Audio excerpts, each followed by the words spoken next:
Election কমিশনের কথা যদি ঠিক ধরেই নিই যে ভোটার লিস্ট বা ইলেকটোরাল রোলে অনিয়ম বা গরমিল রয়েছে, আমি তর্কের খাতিরে ধরে নিচ্ছি যে তারা ঠিক বলছে, তাহলে প্রথম ধাপ কি হওয়া উচিত?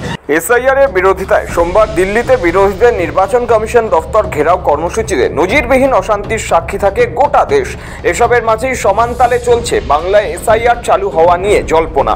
বাংলায় ভোটার তালিকায় বিশেষ নিবিড় সংশোধনের জন্য যখন নির্বাচন কমিশন প্রস্তুতি নিচ্ছে, তখন বড় শর্ত দিলেন লোকসভায় তৃণমূল সাংসদ অভিষেক বন্দ্যোপাধ্যায়। তার কথায়, বাংলায় ভোটার তালিকায় সংশোধন হোক, আপত্তি নেই, কিন্তু তার আগে লোকসভা ভেঙে দেওয়া হোক, কেন্দ্রের সরকারও ভেঙে দেওয়া হোক, তারপর গোটা দেশে একসঙ্গে ভোটার তালিকায় বিশেষ নিবিড় সংশোধন করা হোক।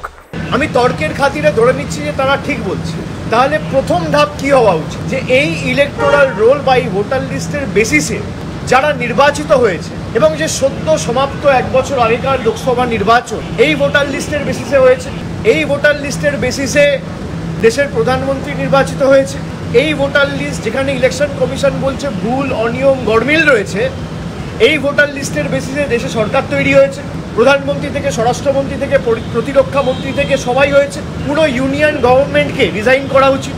কিন্তু আপনি থাকবেন পদে আর বাংলায় এসআইআর হবে, তা তো হবে না। অভিষেকের বক্তব্য যদি কমিশন ঠিক হয়, অর্থাৎ যদি মেনে নেওয়া হয় যে ভোটার তালিকায় কারচুপি হয়েছে, তাহলে প্রথম পদক্ষেপ হওয়া উচিত তৎকালীন মুখ্য নির্বাচন কমিশনার রাজীব কুমারের বিরুদ্ধে আইনি ব্যবস্থা নেওয়া। কারণ তার নেতৃত্বেই 2024 সালে লোকসভা ভোটের মাধ্যমে নির্বাচিত সরকার তৈরি হয়েছে, যা অবৈধ বলে গণ্য হওয়া উচিত। যদি তা করা হয়, তবে গোটা দেশের মানুষ এসআইআরকে স্বাগত জানাবেন বলে মত অভিষেকের। আমি ধরে নিলাম তর্কের খাতিরে আপনারা ঠিক।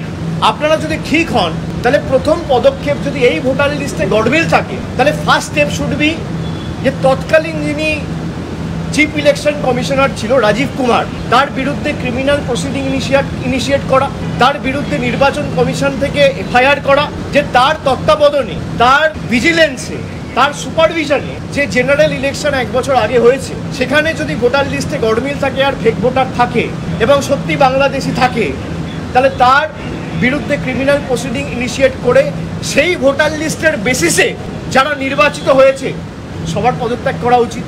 এবং তারা যদি পদত্যাগ করে, তাহলে প্রধানমন্ত্রীর পদত্যাগ করা উচিত।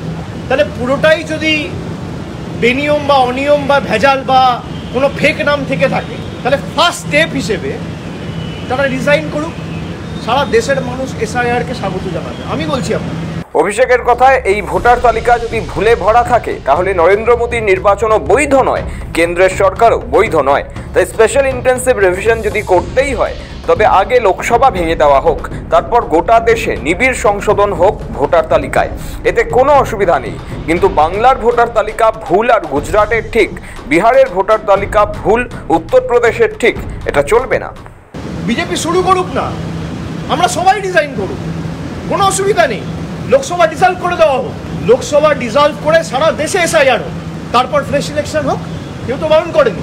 ভাই, আপনি নির্বাচিত হয়েছেন, আপনার ভোটার লিস্টে গডমিল নেই, আমি নির্বাচিত হয়েছি, আমার ভোটার লিস্টে গডমিল রয়েছে। কি সুন্দর, এ তো হতে পারে না। লোকসভা ডিসলভ করে দেওয়ার পর সারা দেশে এসআইআর হোক। বিজেপির যদি অবজেক্টিভ ঠিক থাকে বা এনডিএ সরকারের যদি অবজেক্টিভ ঠিক থাকে যে আমি দেশে ভোটার লিস্টে যাতে একটাও বাইরের ভোটার না থাকে সেটা সুনিশ্চিত করব, সবাই রিজাইন করুন, লোকসভা ডিসলভ করুন, তারপর আপনি এসআইআর করুন না, কাশ্মীর থেকে কন্যাকুমারী করুন।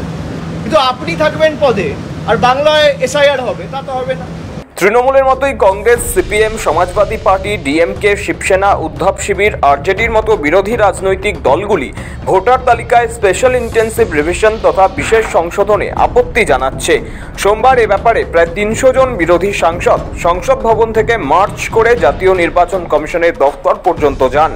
কমিশনের দফতর তারা ঘেরাও করেন। তবে কমিশনের দফতরে মিছিল পৌঁছানোর আগেই দিল্লি পুলিশের দমন পীড়নের জেরে অসুস্থ হয়ে পড়েছিলেন বেশ কয়েকজন মহিলা সাংসদ। সেই তালিকায় ছিলেন তৃণমূলের মহুয়া মৈত্র, মিতালি বাগরা।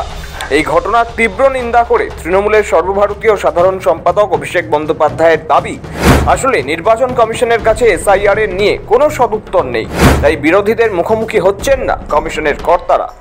মহিলা সাংসদদের জোর জবরদস্তি চুলের মুঠি ধরে ডিটেন করা হয়েছে, এমনকি পুলিশের বর্বরতা বা পুলিশের অতি সক্রিয়তা দিল্লি পুলিশের আপনারা দেখেছেন। এটা থেকে স্পষ্ট যে নির্বাচন কমিশনের কাছে কোনো উত্তর নেই, কোনো জবাব নেই। অভিষেক বলছেন, কর্ণাটকে দেখা গিয়েছে কিভাবে ভোটার তালিকায় ডুপ্লিকেট ভোটার রয়েছে, হাজার হাজার ভোটারের ঠিকানা ভুয়ো, একই ভোটারের নাম 4 জায়গায় রয়েছে। আবার মহারাষ্ট্রে দেখা গিয়েছে লোকসভা ভোটের মাত্র 5 মাসের মধ্যেই 40 লক্ষ ভোটার বেড়ে গিয়েছে। তারপর মহারাষ্ট্রে জিতেছে বিজেপি। ভোটার তালিকা নিয়ে বিজেপির এই খেলা ধরা পড়ে গিয়েছে। সৌভিক সান্যালের রিপোর্ট, সময়, কলকাতা।